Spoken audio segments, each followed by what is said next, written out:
Hello and welcome to Through the Mist with me, your host Owen. This is a Void and Verse Day podcast where we look at the law and try to understand how it all works. In this episode, we'll be looking at satyrs and nymphs.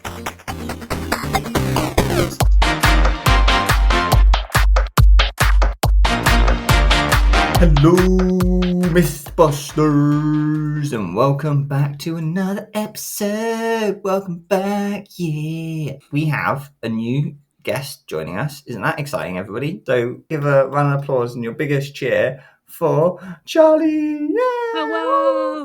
Hello! Charlie, would you like to introduce yourself? Hi, I'm a person. I exist. I also podcast. I'm from Of the Eldest Gods, also a Riordan verse podcast, but one of the chapter by chapter ones. So, yes, this is Charlie. They're joining us on this adventure. Whoop, whoop.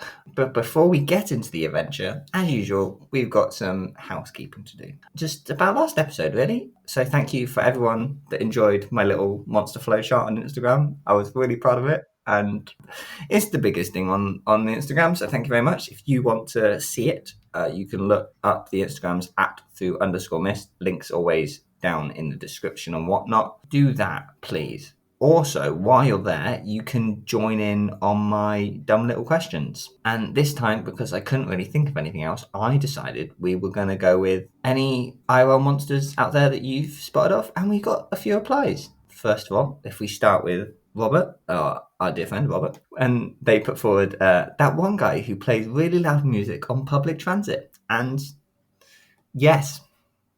Absolutely. That's a monster. The people on the back of the bus with a speaker just absolutely playing rap music because they think they're hard. I've got nothing against rap music or grime or whatever, or drill or whatever you want, like variety you want to call it. However, the people that play at the back of the bus real loud, they only do it because they think they're hard. And that's just the vibe. So I think that's a good spot there, Robert. Well done for using the flowchart and spotting that. As always, we have the Darian segment and then come back with mosquitoes. And I don't know enough about mosquitoes' place in the world of ecology to know if getting rid of them completely would be good or bad. However, as a human, I agree. I have no idea what they do for the world, but they annoy me, so Mozzies are definitely monster types, and that's fair. That is absolutely fair. We've got Maddie as well, who's come back with billionaires, and yes, anyone that can call themselves a billionaire legitimately has too much money for their own good. Eat the rich. They don't. They physically. No one needs a billion anything, let alone whatever monetary value you want to use. No one needs a billion anything. A billion pennies. How much is it? Okay, hang on. Hang on. A billion divided by 100. It's still 10 million. No one needs that much money. No one needs it. So yes, 100%. That's everyone that earns over 5 million. The rest should be taxed. I know 5 million's a lot, but you got to start somewhere. So we'll start highball and then we'll lowball it.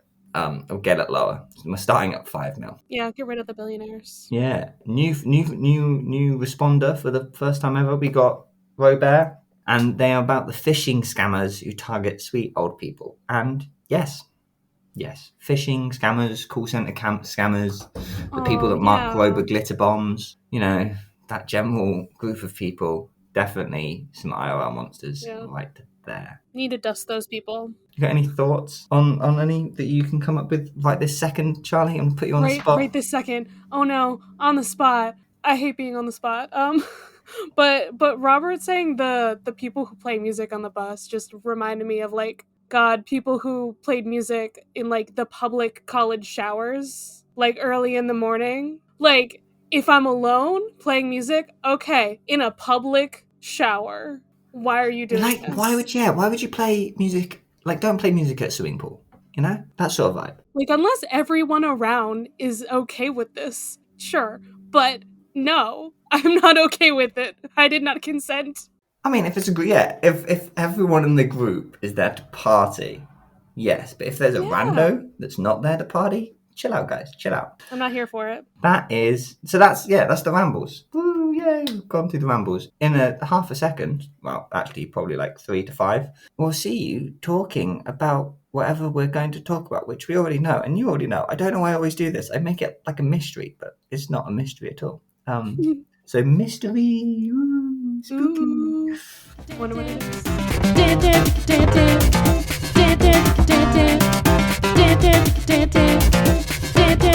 Yeah, so we're talking about satyrs and nymphs and nature spirits and other such things and whatnot and doodahs. Before I get too far in, quick shout out to Muses of Mythology for allowing me to basically nick their research notes for the myth information because I didn't want to do this one and I knew they had quite good notes on it. So I just decided, I just hit up Muses of Mythology and went, yo, can I borrow your notes? And they went, yeah. So shout out to them for letting me do such things. Hell yeah.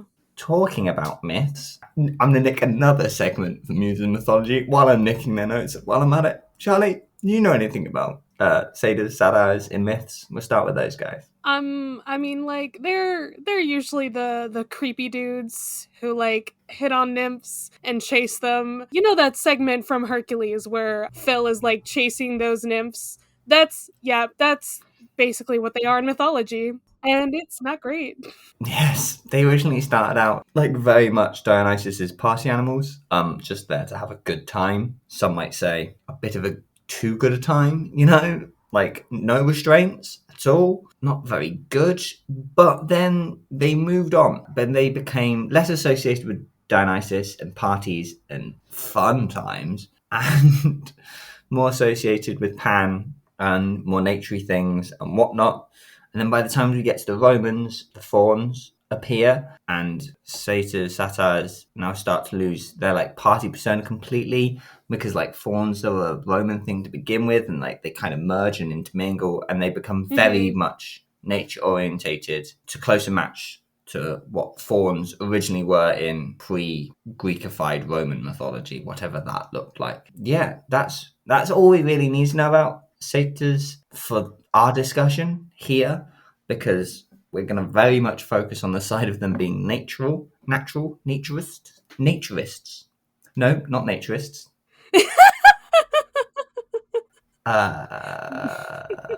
Maybe that's why they're called naturists. Anyway, we're going to make much focus on the tree hugging side of things. Tree hugging, yeah. Because that is how they are displayed in the Voidiverse, so that is what we will focus on. Emphasis on the tree hugging, you know what I mean? Charlie, we're going to move on. And then also within this category of nature spirits in the Voidiverse, we also have our friends, the nymphs. And just the generic classification of a nymph, well, according to Encyclopedia Britannica, which I feel like is a good source. So a nymph is any of a large class of inferior female divinities. So just when we say minor god, we are talking about minor goddesses. Like they're just nymphs. That's where the name comes from. Almost like a spirit per se, instead of like a god. Yeah. You know? Yeah. Like nature spirit, nymph, whatever. So, yeah, so most of the time they're related to nature. So you've got nymphs of water and seas, trees and forests, meadows and marshes, sky and stars. Maybe in a future episode, we'll break these down a little further and go into what exactly could, I don't know, let's just say a star nymph look like, because we don't really see them in the universe. And maybe it'll just be a fun thing to do one day. We'll see. But it's not the purpose of this episode, so we're going to move on for now. We will also get some underworld nymphs. So like underworld nature, you know, sun and the star references, guys. Also, sometimes, as said, because it's for any large class inferior divinities, a nymph would be used as a daughter of a god.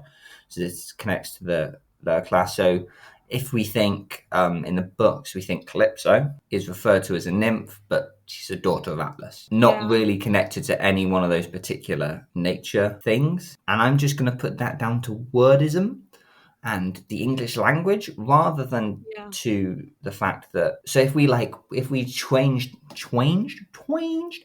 it's like, I'm trying to think, it's like the word vegetable. Vegetable has no scientific equivalent. Vegetables do not exist. Yeah. They are a societal construct. as a class of food. It's just how you classify things. Yeah. And like nymph is so like general, but also like not. It's weird. It's so hard to explain these things. So what we're gonna do is we're gonna classify what a nymph is scientifically, and basically say it's got to be related to nature into some form. So basically, we're going to ignore the calypsos of the universe and just focus on the junipers. You know, I think the nymph thing is a Riordanism because, like, sometimes she's a goddess, sometimes she's a titaness. So, like, forget Calypso. She's not involved in this. Like, yeah, we just wanted to like rule it out, and like, I guess Yeah. also Zoe Nightshade and her sisters, they're nymphs, but They are again, nymphs. Yeah. daughters of Alice. I think they count more. At least they have some nature stuff going on. Yeah, they do have some They- nature stuff. They've got the Yeah. sunset. Exactly, but are they like goddesses of the sunset, or are they like nymph? You know? Yeah. So I think we're gonna classify it as something that is tied to a natural thing, like like the tree spirits we see, and like the naiads or the river spirits, which are very much basic. I mean, a river nymph is just a minor god because you get river gods. They and live river nymphs. inside of a thing. Yeah, they live inside of a thing. Their essence is attached to something else. Yeah, I did almost get confused between like the river gods and the nymphs or something. Cause my goodness, I was remembering, oh right, Last Olympian, there's like the Hudson in the east. And I'm like, wait, this classifies them as gods. They're not nymphs. So I was like so confused when I was trying to look up stuff for this episode. We'll call back around to that sort of weird Yeah. oddities in a bit or so.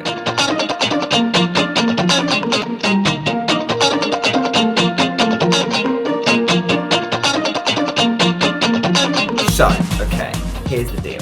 Yeah. This is the deal. What's the deal? So, we've just looked at the mythological things for satyrs and nymphs. And Yeah. really, within the Royalverse, you could class these as nature spirits in some form. Both of them could come Yeah. under the umbrella of a nature spirit. But we both class them as nature spirits. I like, is a nature spirit a species?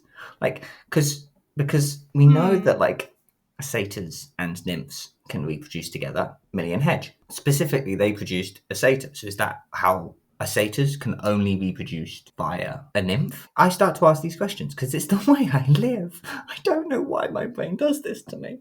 You need to know. You need to know the answers. I understand. I also like these specifics. What is going on here? We never see male nymphs, really, except for that one guy. We Joshua never Tree. see female satyrs at all.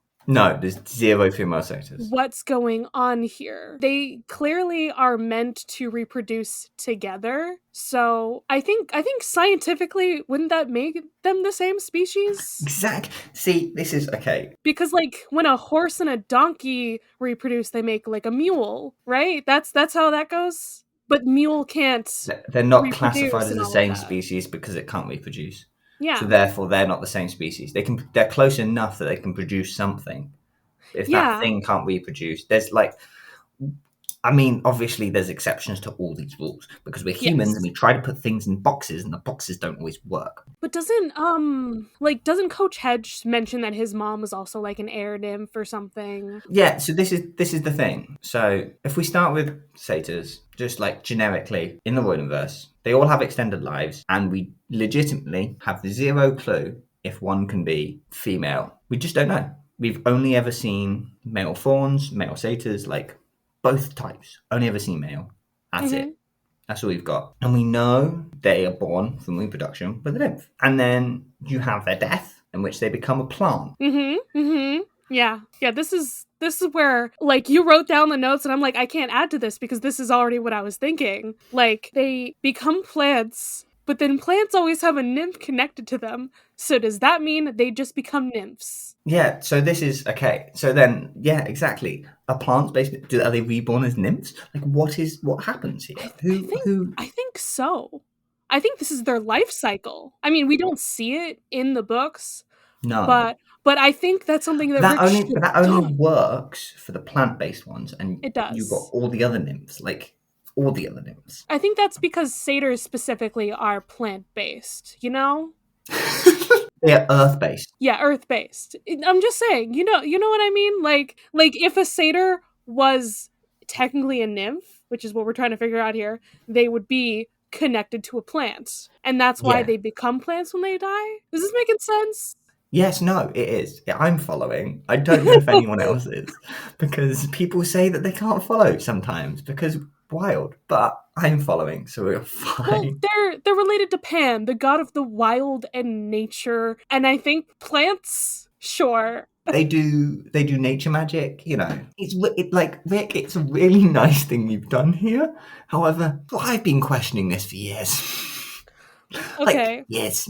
Like, okay, we've understood our concerns with this. We'll try and wrap this up, but we'll just go through my notes because this is how I think. So if we understand satyrs like that, then we go to nymphs. So they're like, due to their description, they could be basically everything as Mhm. like they can many ways of coming to being. It's like my brain is thinking to like Pocahontas, like every rock and tree and creature, like all of them have a nymph. Every single thing that exists in nature. So I believe the majority, and how we're like, I think we're on the same wavelength about this, is they're Yeah. born with an understanding of what they respect. So with plants, it's very simple.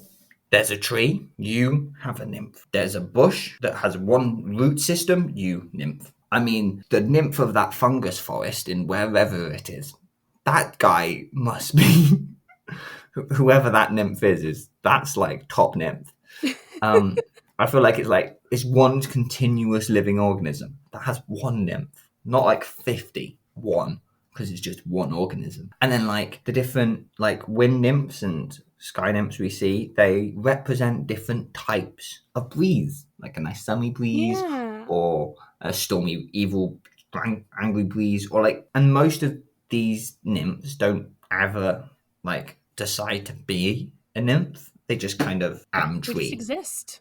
They don't need to jump into the Greek mythological world and go, I'm going to be a nymph. They can just they just chill back and be tree, you know? I be tree. Like they don't necessarily pay attention to everything outside them. They just go, I tree, is me tree happy? Yes. Is me tree happy? No, but I'm not gonna turn myself into a different form just to fix me tree not being happy. I'm just gonna be tree. And then the satyrs are like, I am the satyr, I speak for the trees. What? I'm the Lorax. I speak for the trees. And then finally, just as we've previously mentioned, like I think majority nymph female. You get Joshua Tree, who is specifically called nymph, and I think Joshua Tree is, and actually talking about the other couple of things on my other things list also add to this. But Joshua Tree itself confuses the situation of them being the same species. I think he's just trans. That's my take on it. I'm just like, Joshua's just the one trans nymph that we come across. Or is it because the tree's called Joshua? It could also, I think that's probably what Rick was going for, is he was Yeah. like, well, I can't just have a girl named Joshua, so Trans is a great, I don't want to say this, cop out. Um, but also, like, biologically, because before Joshua Tree, this wasn't a question. We only knew female nymph and we only knew male satyrs. And that's normal. That's a normal thing to happen in the world, that the male doesn't look at anything like the female. Like, that's normal. That's fine. Like, we have premise for this. Even, like, just in birds, the pretty, beautiful version of the bird yeah. is the male, and then there's usually a duller looking female. So like the satyrs are the peacocks and the nymphs are the peahens. See, like there's precedent. Yes, this is put to an extreme. Like like you time the peacock peahen thing by like 10, and you've come out with Satan nymph. But like there's enough precedent that you can kind of like fudge Yeah. it, you know. But then Joshua Tree comes along, and if they are cis male, then that doesn't Could work be, anymore. but I don't know. That's just always been my headcanon. I was like, so one guy nymph we've ever come across, I think he's trans. But that's just me. That's just a personal thing to me. But yeah, if he's not, that does ruin everything. And then And then, so we're now going to get into the section where we have no more notes, and it's just going to be us throwing ideas back and forth, because until we can come up with some form of semblance of an idea that we like, and we can go, yes, we'll take that away and use it forever. Because that's how this show works. Because we've also got mountain spirits, basically male rock nymphs. Wait, who are those? I'm now forgetting who the... The main time we see mountain spirits are when they're on Gaia's side throwing rocks up the Argo too. Oh my goodness, it's like so obscure. We never meet them. They just there and they're being annoying. Did I just assume they were male? Oh no, please don't say that. Don't you assume, Owen. Don't assume things. Let's see. Is it the Oreads? Mountain. Oh yeah, they call... Because what I think you're talking about is in like House of Hades or something. Yeah. The Argo 2 tries to cross the Alpine Mountain cliff being lords of Gaia. They're called mountain gods, I think, rather than spirits, but I think I just thrown in. But they're nature things. They're connected to a thing, which means in our classification they are a nymph. Well, then you also got what are they? The river gods, and it's like those guys are like very similar to like just a narrator and naiad. I don't know I can never remember the difference between One's salt water, one's fresh water. But I never remember which one is which. Naiad fresh. I don't know for sure. I'm just going to state it. Yeah, it's weird. I don't know. This is where the level of power thing from like the original meaning of the word comes in, because mountain gods are basically direct descendants of Gaia that have a lot of power. River gods are the biggest rivers, so they have more power. It's very sexist. I want to say that nymphs have to be specifically connected to a a nature thing. Like that's what we were saying. Like if that thing dies, then they die. Kind of situation. Yeah. And that's very similar to how the river gods are in Last Olympian, like Hudson and East. They're like, oh, my river's so terrible. And so I'm all gross and all that. And Mr. Tibber and whoever the guy with the horns are. It's very weird, but they do technically get classified as gods. So... It's purely power level. That is purely power level based. So I think this is where the scientific versus the spoken language can differ. Because yes, I view myself as a science podcast of a fictional universe with ancient Greek and Roman myths and Egyptian myths and Norse myths and whatever other mythological thing you can think of running around. But I approach it scientifically. You're really hitting that niche, Owen, and I love you for it. I'm hitting my niche, and I have people that respond. So, I mean, that's the way the internet works. You throw your thing out there, and hopefully it sticks. So these mountain gods, at least. I'm on like the Riordan wiki. We love that. I also went to, yeah. I mean, it's the best place to find out what they're called. They're like the dads of the nymphs of the mountains. So again, like power level, like the older ones are the gods, the younger ones are the nymphs, because the nymphs keep coming out and they're female constantly until Joshua Tree. So yeah, I think that might be what it is. Like the nymphs are the new ones, the younger ones, they always keep coming out, but the gods, you don't really get new gods. You know what I'm saying? Yeah. Like all of those things have always kind of existed. Yes. Okay. Here it is. Nymphs can die. Gods can't. Gods can fade. Nymphs can straight up die. Yeah. Yeah. Millie seems to be relatively new. I don't know. Well, she's new to her job when we meet her. Yeah. And like that presumes that that's been churning through. So maybe nymphs have an end point and gods effectively don't. You would get the river gods, which are versus like the nymph of whatever the stream is behind the stables from Bottle. Like I think that's a bit dodge. It's like, it's not just power, it's seniority and like power and old. But that's the see. This is now we're talking. See, I don't care. I don't care about where your position is in the system. I don't care, because then we're going into spoken English. Yeah. I don't care about that. I don't care what level you are. You're just like, I don't care that we're humans. We're animals. We're just animals. So So like, what are they? Nymphs and satyrs are the new species that have come out. The newest version of these They are things. the evolution. Yeah, they're the evolution. Okay, so do we? Okay, this is going to help future Owen, so I'm going to ask this question now and see if Charlie can remember.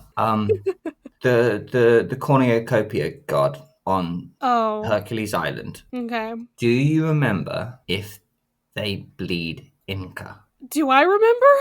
I don't. Or could you just like I don't have the books with me, so do you have the books with you? You just like Ooh. All right, Charlie's leaving. Charlie's leaving. I just threw some books on the floor so I could get to this. Okay. Thank you. Okay. This is going to help future Owen because the next episode is going to be a bit of a wild one and it's going to be terrible for the audio format. But who cares? Not this guy.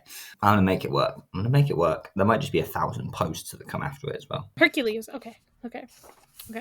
I'm on the right chapter. Just gotta find it. East isn't even a river. Sorry. Human perception. Don't worry about it. Is it East? No.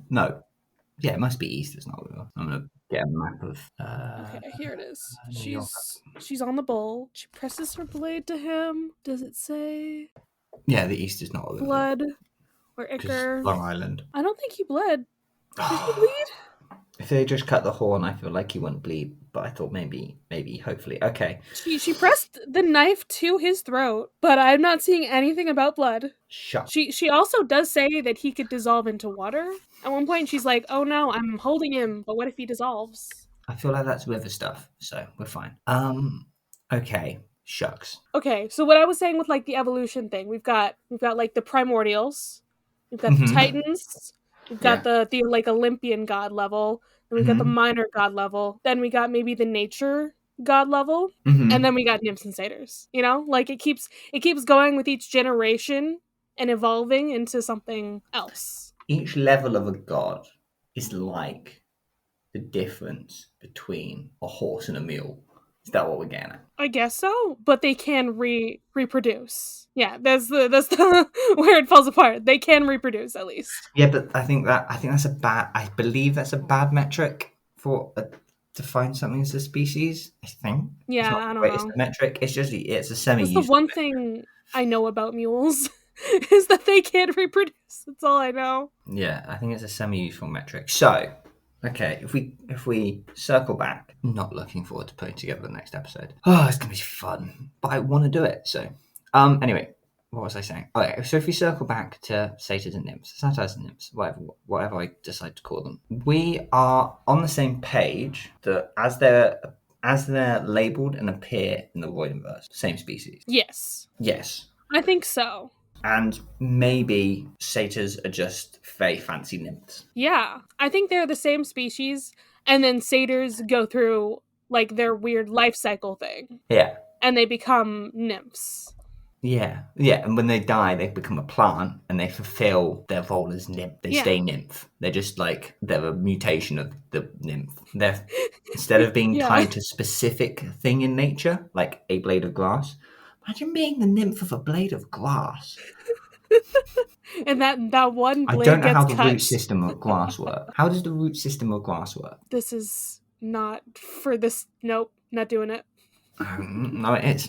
It is. Oh my god, Owen. Root system of grass. Is it all connected? Oh, so you're not necessarily. Yeah, so a blade. You wouldn't be necessarily a nymph of a single blade of grass. Maybe about 5, but so instead of being tied to a specific thing, they are tied to the idea of nature, and then when they die, they become a specific thing. Yeah. Whatever they, I don't know, maybe it's linked to their personality. Maybe different satyrs become different things. Like Grover only ever says, "Oh yeah, when I die, I'll become a plant." Maybe that's just Grover. But we also get what's I've his face? forgotten his name. Linnaeus. He becomes plant. But that could just be what type of satyr they are. They are plant satyr. Do fawn become plant? I don't know, You know? man. Yeah, okay. But yes, they just die and become nymph fully, rather than whatever they are. It's their life cycle. That's how it goes. So we're going to say that, and then future Owen can worry about how to class mountain spirits and river gods. Why do I do this to myself? Because I enjoy it. I enjoy the struggle. I'm so glad you do. I wonder if other people will understand what the heck we're getting at here, or if they agree. I feel like they will. And yes, because here's the thing. If we class satyrs as weird nymphs, it means that nymphs can be male. And you can think of whatever and Joshua Tree can be whatever you want Joshua Tree to be, you know? It's true. And it also helps with the river god situation for future moments. So I really want this one to stick. I want this one, please. Thank you, Charlie. Let me have it. For now. I'll let you have it for now. We'll see. Thank you. Yeah, okay. Lovely. I think that's it then. Yeah? You agree? Yeah. Satyrs, nymphs, same species. Satyrs are just... Satyrs are weird nymphs. Yeah. Weird nymphs? Weird I need a nymphs. yes on weird nymph. Mutation on nymph. They've got the X gene in. Yeah. Yeah. X gene nymphs.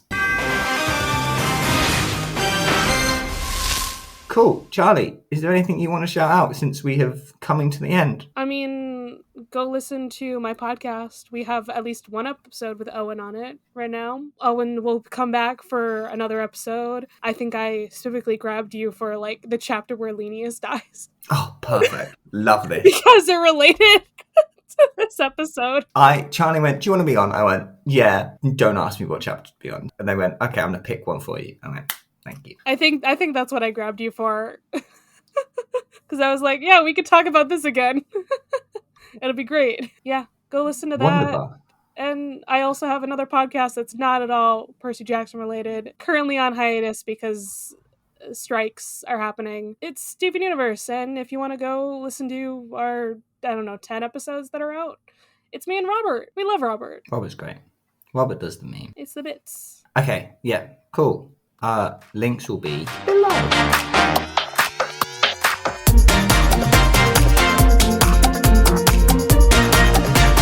Thank you for indulging this theory. If you have any comments on this theory or theories of your own that you want me to discuss, you can email them through to food.t.mist@gmail.com. Or you can follow the Instagrams @food_mist and DM me over there.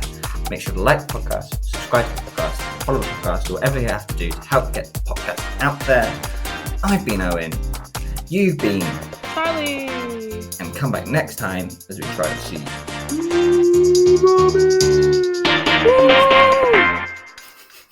Wonderbar.